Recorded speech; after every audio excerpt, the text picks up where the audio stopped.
Okay, क्या बता रहे थे? लंग फिश में ये हो गया एक्सटर्नल गिल। एंड और ये लंग फिश कहाँ है? एक्सटर्नल गिल बॉडी पर,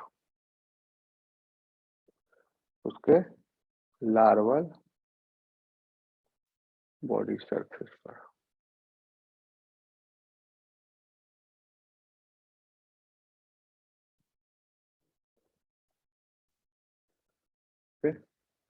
किसमें? लंग फिश का लार्वा में। कभी कभी इसमें दूसरा स्पीसीज है लंग फिश का, जैसे जिसमें लेपिडोसाइरन जीनस वाले, उसमें शार्क के जैसा, जैसे शार्क का रेडिएटिंग होता था। बेसिकली क्या काम है, ये सब सरफेस प्रदान कर रहा है जहां पर गैसियस एक्सचेंज हो रहा है on these lamellae surfaces. Okay, these are highly vascular. It has increased the surface area, and that surface, by the process of diffusion from the higher concentration to the lower concentration, these gases and solutes are passing passively, not actively.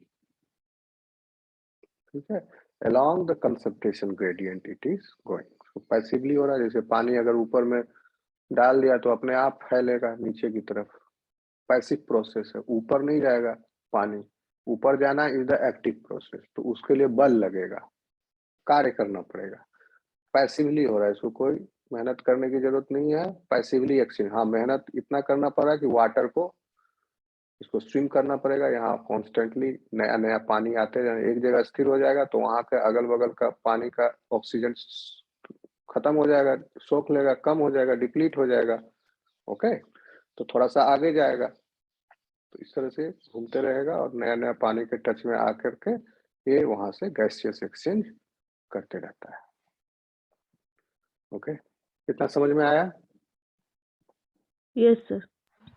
Okay, amphibian का case जो है वो थोड़ा सा peculiar है, क्योंकि एक तो इनके एडल्ट्स जो है टेरेस्ट्रियल भी है, हैबिटेट को सूट किया हुआ है इन्होंने। तो देखिए in adults what you find in them, lungs. Adult में गिल नहीं है, लंग है, बट लार्वल स्टेज में गिल है। तो लार्वल स्टेज को ओके। अब एम्फीबिया के जो क्लास है लिस एम्फीबिया, बाकी तो लेपिडोस्पोंडिली और एक्सटिंक्ट हो गए दो क्लास। लिस एम्फीबियन मॉडर्न एम्फीबियन, लिस एम्फीबियन सब क्लास के 3 सुप ऑर्डर है, ठीक है। And in these orders you will find different gill types, and all these gill types are basically external gill only. So in amphibians you find in the larval stage external gill, but in the adult lung as the respiratory organ. Okay, साथ ही साथ amphibia में accessory respiratory organ भी present है, skin भी it is participating in the gaseous exchange. So external gill as well as skin. Here lung as well as skin. But the skin should be moist. Okay. Then the skin will also participate in the gaseous exchange. But skin जो है during hibernation moist नहीं रहता है, skin इसका dry हो जाता है। कभी कभी किसी फ्रॉग का देखोगे स्किन ड्राई रहेगा। So during that time, skin is not participating in the respiration. Lung is taking care of that function.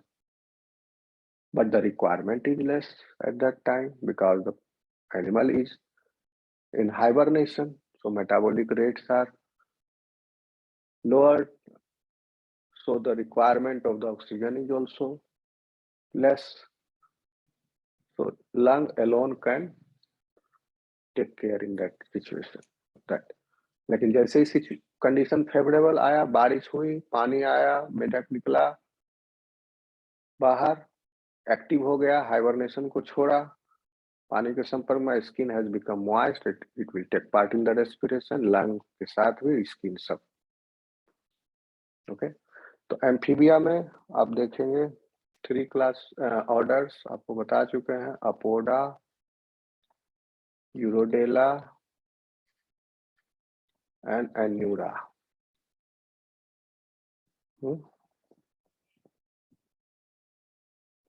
अपोडा में यानी इसके पास पैर नहीं है, अपोडा में समझ लो। यूरोडेला में पूंछ है, पैर भी है। एन्यूरा में पूंछ नहीं है।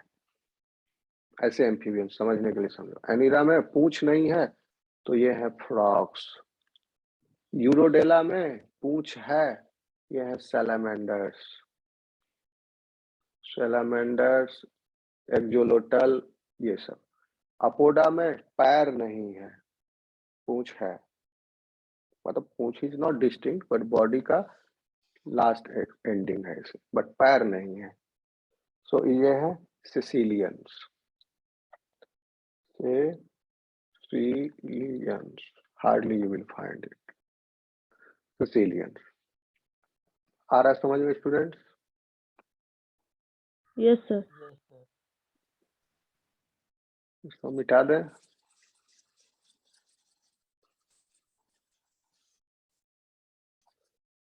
ये बोनी फिश का, लंग फिश का लार्वा है, इसको इससे कंफ्यूज नहीं करना, इसको मिटा ही देते हैं।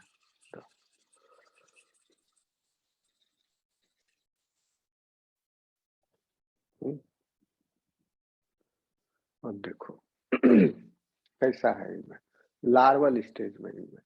यंग एडल्ट में तो लंग है ही। ओके, तो जब लंग पढ़ेंगे तब हम ये आपको इसका एक्सप्लेन करेंगे। पहले गिल्स पढ़ रहे हैं अभी, तो गिल कहाँ कहाँ किस एनिमल के पास है वो हम अभी देखें।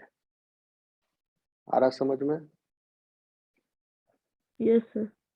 गिल्स एग्नाथन्स में है, लार्वल एंड एडल्ट में। कार्टिलेजिनस में भी लार्वल एडल्ट, बोनीफिश में लार्वल एडल्ट दोनों स्टेज। एम्फीबियंस में सिर्फ लार्वल स्टेज में है। अब क्या अंतर है? एग्नाथन में लार्वल में एक्सटर्नल गिल है, किस प्रकार का? Filamentous, piercing internal gill filaments आते हैं। एडल्ट में पाउच गिल है। कार्टिलेजिनस फिश में एक्सटर्नल गिल है, शार्क में नहीं सॉरी एग्नाथन्स में पियर्सिंग फिलामेंटस नहीं है, कार्टिलेजिनस में पियर्सिंग फिलामेंटस है। एग्नाथन्स में एमोसिट लार्वा है, उसके पास रॉड लाइक गिल्स है। यहाँ रेडिएटिंग गिल्स है, piercing internal gill filaments. Cartilaginous fish, bony fish में टिलियोस्ट के पास नहीं है external gill. Okay, internal gill ही है throughout the life.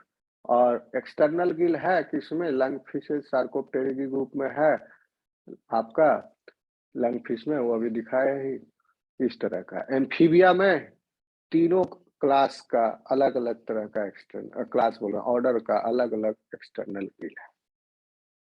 Sir bony fish में जो इंटरनल गिल्स जिसका टेलियोस्ट एग्जांपल है, फिर वहां जाके सर वो इंटरनल गिल्स हो जाएगा अडल्ट में ना? Internal Gill is through out present in their life. Larva से प्रेजेंट थ्रू, हाँ, लार्वा से लेकर एडल्ट तक थ्रू आउट, स्टार्टिंग से ही इंटरनल गिल है टिलियोस्ट में। ओके, लेकिन लंग फिश में स्टार्टिंग से नहीं है।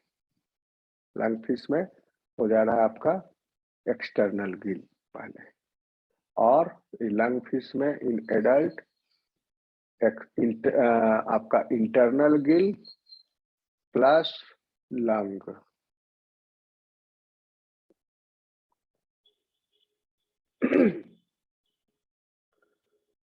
अब देखिए एम्फीबिया में क्या है। अपोडा, सिसिलियंस, बॉडी हो गया इसका, सपोज ऐसे समझ लो, ये सिसिलियन है, मान लो इसको।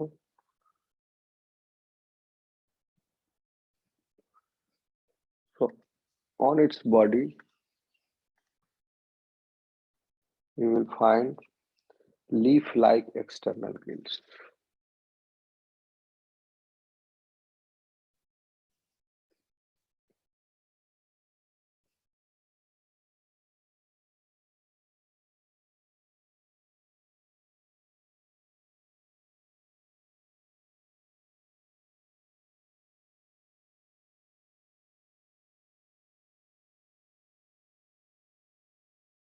जैसे पेड़ का पत्ता होता है उसी तरह से वेन्स टाइप का ब्रांचिंग दिखेगा and it is leaf like.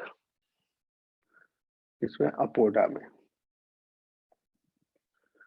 Urodela में you will find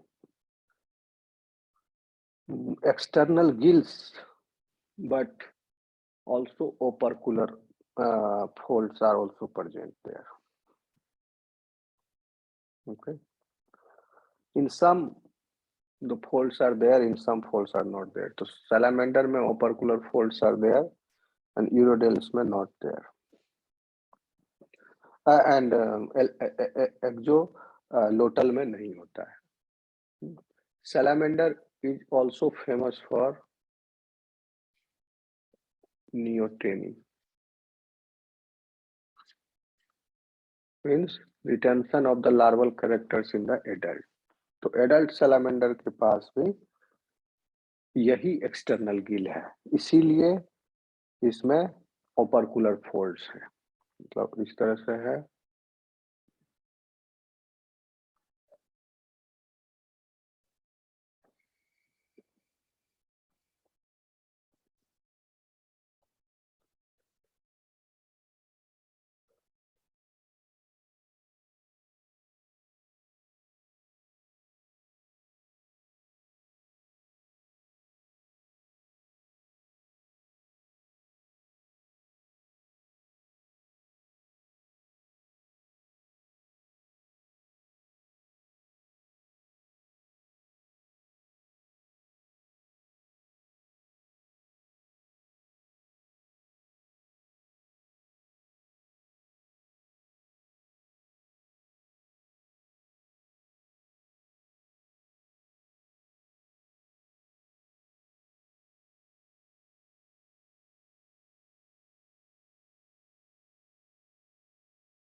Opercular fold and these are external gills.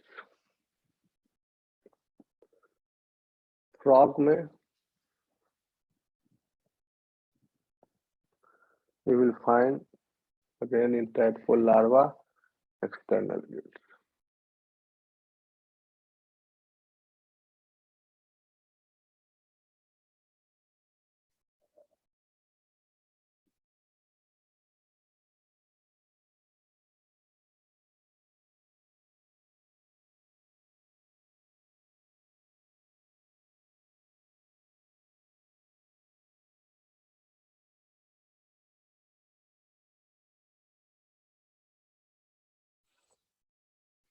Notochord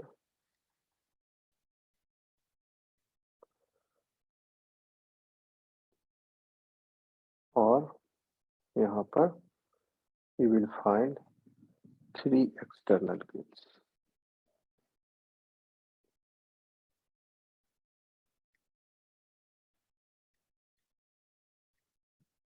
Here also 3 in salamander.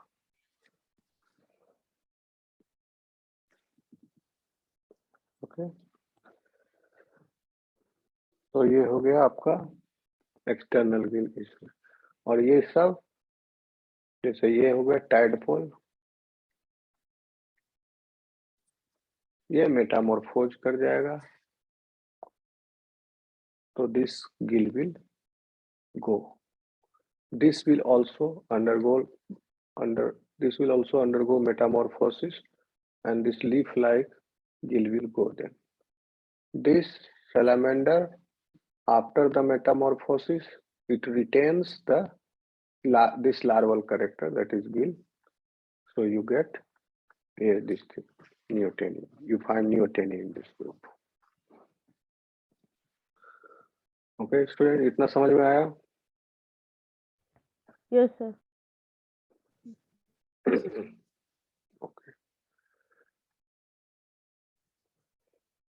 कौन है भैया वेट कर रहा है सब?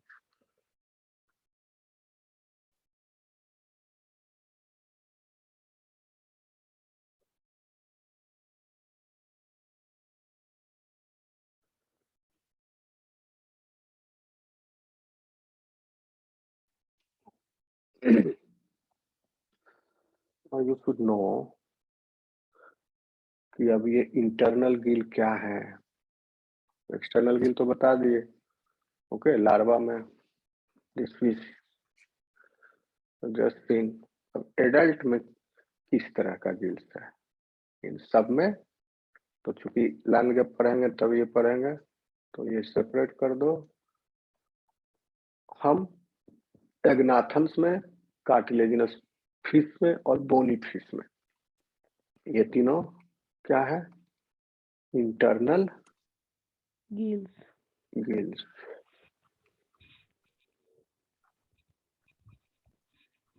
और ट्रू गिल्स, सही मायने का गिल है। तो ये किस प्रकार से है?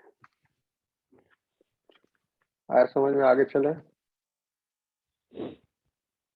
Yes sir.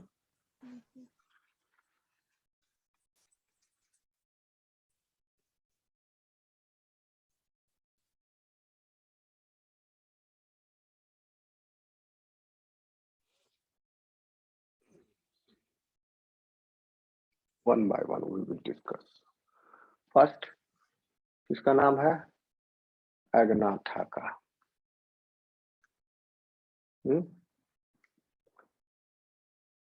एग्नाथन्स है ना, तो इसमें एक एग्जांपल यस ले सर। लीजिए, लैम्प्रे यानी पेट्रोमाइजोंटिडा। लैम्प्रे पानी में रहने वाला ये जॉलेस फिश है। ओके, फिश इसको भी कहा जाता है, फिश है। Okay, and these jawless fishes are found in, ये आपके इंडिया में नहीं मिलते हैं, इसलिए आप इससे परिचित नहीं हो, आपके मार्केट में नहीं मिलता है, लेकिन यूरोप का, अमेरिका के मार्केट में मिलता है और बहुत चाव से वहां के लोग खाते हैं इसको। तो ये बेसिकली मतलब आप समझिए कि वार्म वाटर्स में मिलते हैं। आप वार्म वाटर, नहीं सॉरी, वार्म बोल रहे हैं, टेम्परेट वाटर में, टेम्परेट शीतोष्ण जलवायु जहाँ है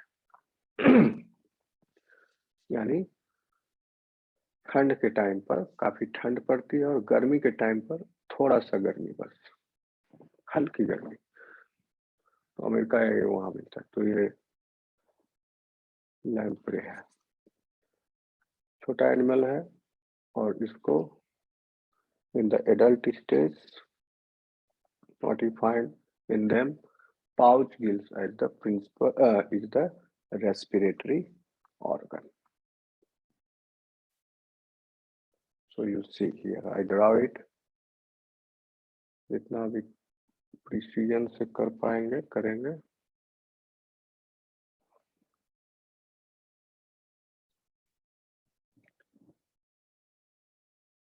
साइक्लोस्टोम्स है, साइक्लोस्टोम का मतलब गोल मुंह वाला प्राणी, माउथ इसका गोल है, यानी इस तरह से है।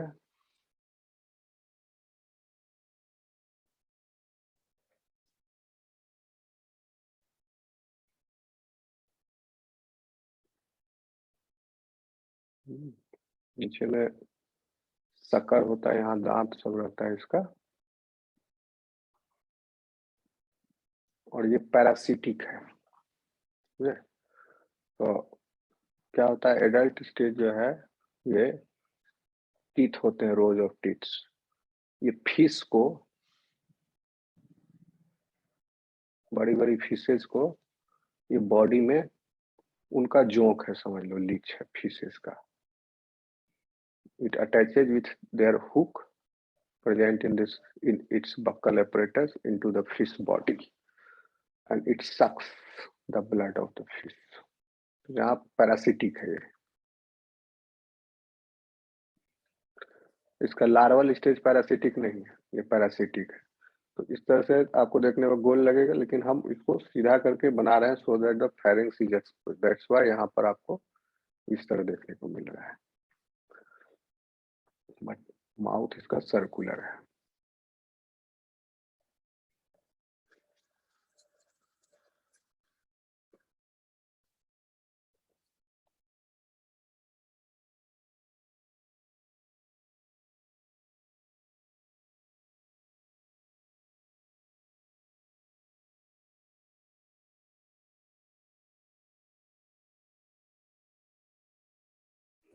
बेसिकली इनके पास कौन है, लैम्प्रे।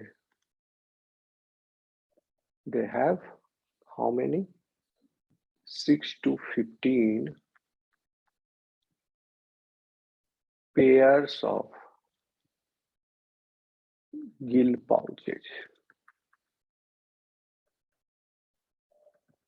यहाँ हम गिल पाउच बोल रहे हैं क्योंकि गिल जो है एक पाउच के अंदर है, एक जेब के अंदर है, और वह जेब जो है 6 से 15 की संख्या में पेयर्ड है। देखिए कैसे।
ना है 6 से 15 ना, तो 7 बना देते हैं। 1 2 3 4 5 6 और 7।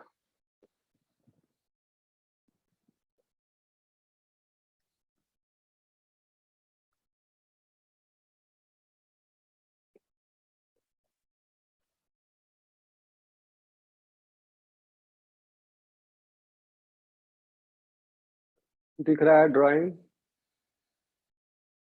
Yes sir. आप ध्यान से देख रहे हो, ये जो मैं सेप्टा बना रहा हूं ये कॉनकेव है। ओके, तो ये कॉनकेव सरफेस है, दिस इज कॉनकेव सरफेस। दिख रहा है, स्पष्ट है, ये कॉनकेव है। Yes sir. Yes sir. अब ये कॉनकेव है दोनों साइड।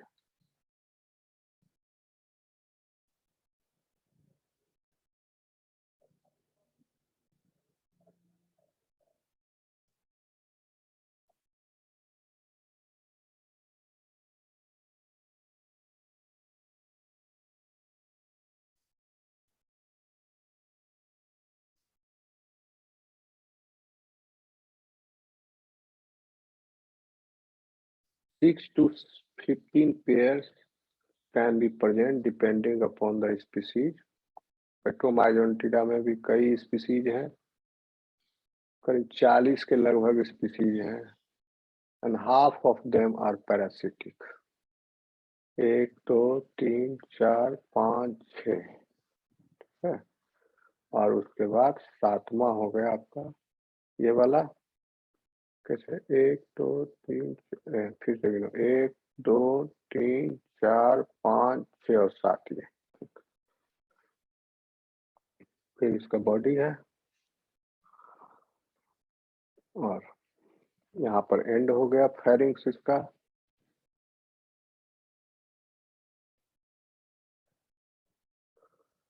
ओके, और इसी में एक पेरिकार्डियल कैविटी है इसकी, इसमें हार्ट है and this is body wall. और अंदर आपका सीलोम हो गया। ठीक है, सीलोम हो गया। अब देखिए गिल कहाँ पर है? गिल मतलब जब हम गिल बोल रहे हैं, आप समथिंग गिल हो गया, गिल चैम्बर हो गया या गिल पाउच बोल रहे हैं। गिल है basically that surface on which gaseous exchange is taking place. ठीक है, उसको हम क्या बोलते हैं? डेमी ब्रैंक। उस सरफेस को Demi branch, Demi branch on the surface on which the gaseous exchange is taking place. ये डेमी ब्रांच, गिल मतलब डेमी ब्रांच। ये गिल जो है डेमी ब्रांच हो सकता है किसी पाउच के अंदर हो, जैसे कि यहाँ पर। ओके, हो सकता है ये किसी सेप्टा पर हो, है तो ये भी सेप्टा ही, लेकिन सेप्टा यहाँ पर मोटा है और ये पाउच बना। ओके, यहाँ पर दो सेप्टा के बीच में ये पाउच है, ये चैम्बर है, पाउच है ये सब। ठीक है, और हो सकता है ये डेमी ब्रांच पर कोई सेप्टा ना हो। ओके, तो वो जैसे ओपर्कुलर गिल, उसमें कोई सेप्टा नहीं है।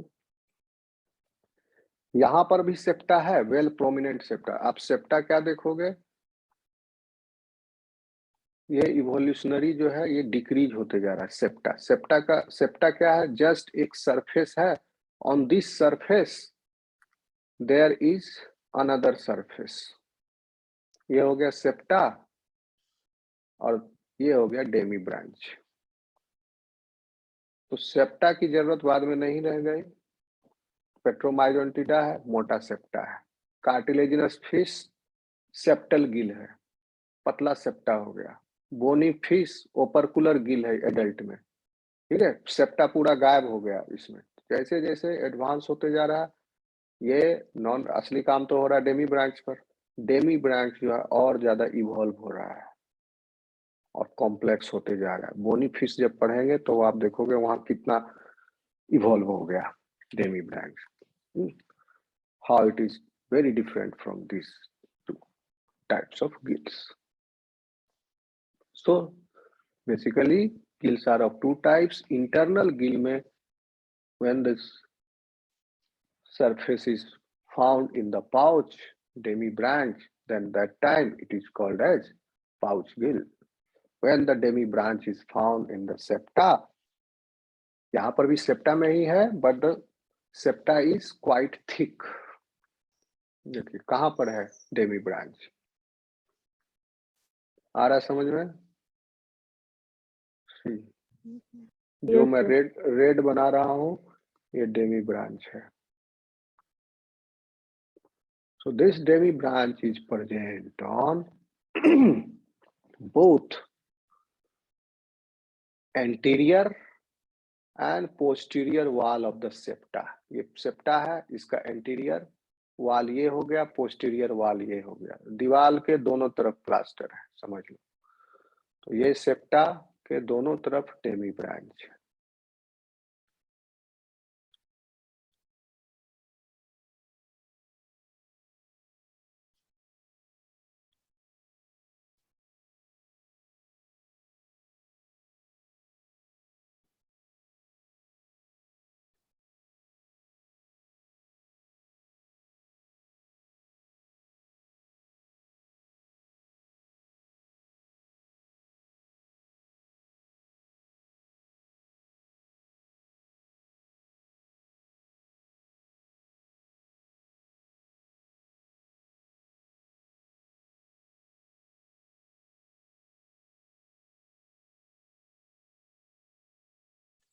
यहाँ पर नहीं है, not on this wall, not present here, यहाँ नहीं है। Okay, so this Agnatha lamprey and hagfishes, they have 16 to 15 pairs of gill pouches. These gill pouches connect to the pharynx. Okay, these gill pouches connect to the pharynx. अब देखिए pharynx कौन हुआ? This is the pharynx.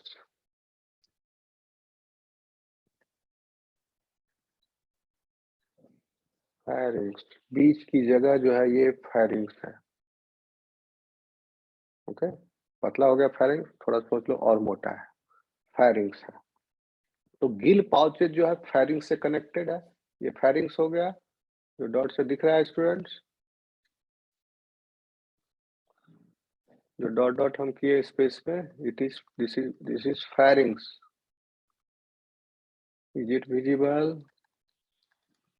to you? Yes, sir. Yes, sir. Okay. So this one side it is connected to the pharynx. कहाँ से connect है? यहाँ से connected है सब गिल पाउच, और यहाँ तो बाहर से कनेक्टेड हो गया। ओके, सो अंदर की तरफ ये pharynx से कनेक्टेड है, क्योंकि क्या करेगा, ये माउथ हो गया, इसका लेवल कर लो। दिस इज माउथ, मुंह से पानी लिया, पानी आया यहाँ, आने के बाद ये पानी को पास कराएगा इधर और बाहर निकाल देगा। ये जो बाहर जाने के चक्कर में इधर से जाएगा, इधर से जाएगा, इधर से जाएगा, सब चक्कर में ये क्या होगा, पानी पास करेगा डेमी ब्रैंक के ऊपर से, फ्लो करेगा water, and the oxygen dissolved in that water will be taken up by passive process diffusion. तो दिस इज द मैकेनिज्म। पानी आया, यहाँ से बाहर निकला, इधर से निकला, इधर से निकला, इधर से निकला, फोर्स से खूब पानी लिया, ये छोटा जगह है, कुछ इधर से निकला, कुछ इधर से निकला, कुछ इधर से, कुछ इधर से। सपोज करो पानी का पाइप है, उसमें बहुत सा छेद कर दिया गया है, और यहाँ पर बंद है और यहाँ खुला है, तो क्या होगा, ये क्लोज एंड है, इधर से है, तो यहाँ से फवारा निकलेगा, इधर से निकलेगा, इधर से निकलेगा। ऐसे हो गया, पानी मुंह में भर लिया, मुंह बंद कर लिया, अब इधर से अपना मसल से मारेगा फोर्स, तो इधर से निकलेगा। तो अब ये जो है आपका this is connected to the pharynx by afferent, यहाँ पर छोटा सा रीजन है जिसको बोलते हैं afferent branchial duct, and exterior से ये यहाँ पर हो गया इफेरेंट ब्रैंकियल डक्ट और गिल डक्ट। तो उतना रहने दो, एफरेंट इफरेंट आप, और ये pharynx में भी ये नीचे के रीजन में, this is subdivided into the ventral part, pharynx is,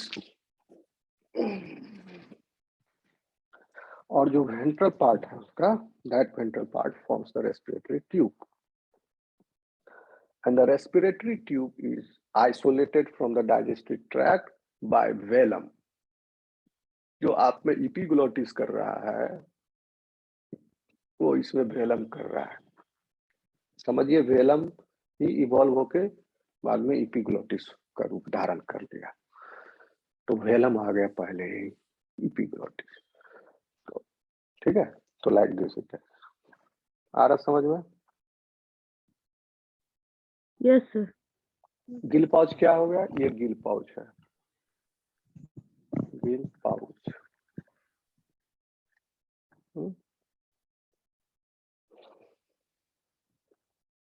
okay, and ये हो गया आपका, दिस हो गया पेरिकार्डियल कैविटी,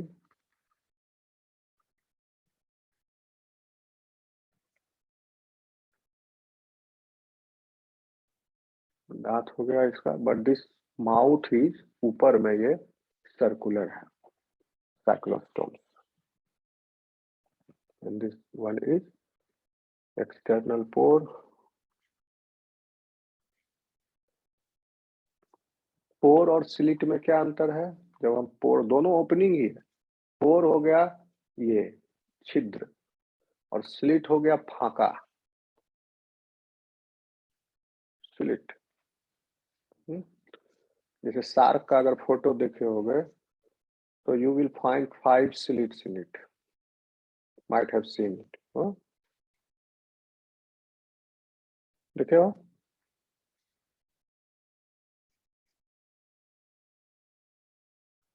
यस कि no? Yes sir. Yes sir, figure में देखिए। देखे ना? और पोर क्या हुआ? छिद्र। जैसे नाक का छिद्र आपका पोर है। स्लिट नॉस्ट्रिल नहीं, के हाँ, उसको स्लिट नहीं कर सकते, पोर है। हालांकि पोर नहीं कर सकते हैं। नॉस्ट्रिल इसलिए कहा गया क्योंकि बड़ा छिद्र है, इसलिए नॉस्ट्रिल है। पोर कहते हैं छोटे छिद्र को, पोर है। ओके। पैपिला कहते हैं कोई उभार को, और कई बार पैपिला के ऊपर छिद्र होता है, पोर होता है। तो ये सब कंसेप्ट आप समझ जाओगे तो समझना आसान रहेगा। ठीक है, तो यहाँ पर गिल्स जो है वो बाहर में पोर्स के फॉर्म में है, petromyzonida, not the slit form. Cartilaginous fish में बाहर का जो ओपनिंग है वो स्लिट लाइक हो जाएगा यहाँ। ठीक है, ये पाउच गिल समझ गया? पाउच गिल का ऐसा है। Now we will see yes sir. Septal gill, cartilaginous fishes में है। क्या? Septal gills.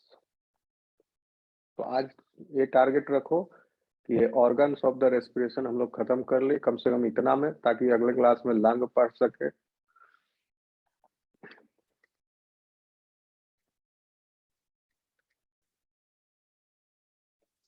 यहाँ बनाते हैं so that you will compare. Okay, दोनों फिगर में आप कंपेयर कर सकते हो।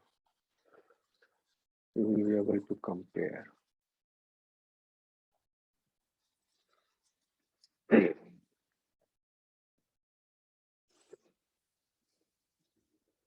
ये है बेसिकली शार्क का गिल। कैसा है शार्क का? अगर इमेजिन करो, बॉडी का आउटर लाइनिंग समझो ये है, और हम देख रहे हैं नीचे से उसको ऊपर की तरफ। शार्क का बॉडी जो है इट इज लाइक दिस, मतलब अच्छा से नहीं बना है इस तरह। तो क्या होता है इसका बॉडी में, आप देखोगे dorsal surface is darker, grey या ब्लैक ग्रे रहेगा, और वेंट्रल जो है वो पेल होगा, व्हाइट होगा। नीचे व्हाइट रहता है, ऊपर काला रहता है। देखा है कभी शार्क का फोटो?